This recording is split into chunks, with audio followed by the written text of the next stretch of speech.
podcast.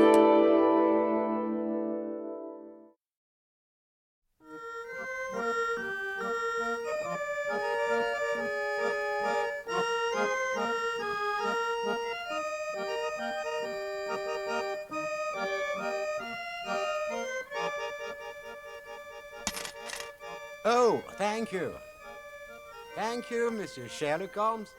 Ici Maurice Renaud. Bonsoir mesdames, bonsoir mesdemoiselles, bonsoir messieurs. C'est le 22 mai 1859 à Édimbourg que naquit Conan Doyle. Il était fils d'un architecte irlandais, descendant d'une ancienne maison ducale de Bretagne. Et c'est là une hérédité qui pourrait expliquer les sentiments de vive amitié que Conan Doyle éprouva toujours à l'égard de notre pays. Il paraît que lorsque le petit Arthur Conan Doyle se promenait avec sa mère, on eut dit 2 enfants. À 26 ans, elle en paraissait à peine 16. À cette époque, lui en avait 5, mais elle le traitait en grande personne. En retour, il lui vouait une grande admiration dont il ne devait point se départir toute sa vie durant.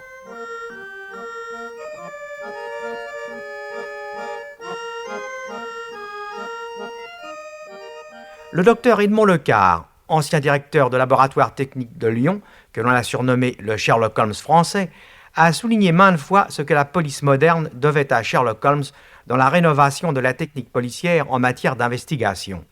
Et puisque je cite le docteur Lecard, je voudrais à ce propos vous conter la courte anecdote suivante.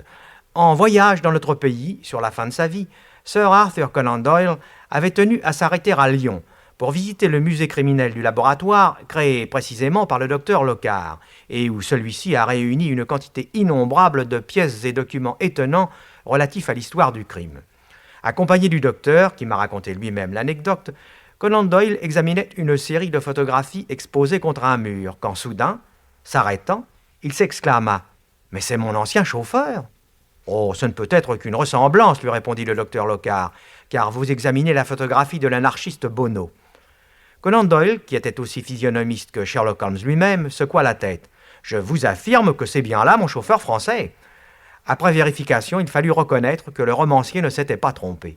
Au cours de sa vie mouvementée, Bono, le redoutable bandit, on ne disait pas encore gangster à cette époque, le redoutable bandit qui devait se rendre tristement célèbre par ses nombreux méfaits au cours des années 1911 et 1912, avait été employé par le créateur de Sherlock Holmes.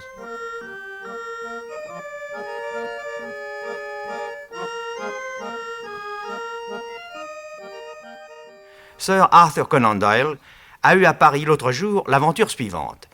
Il revenait du Midi, débarque à la gare de Lyon et, arrivé à l'hôtel, paie le cocher.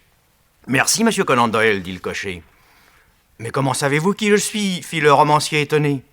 Le cocher réplique « J'ai lu dans les journaux que vous reveniez du Midi.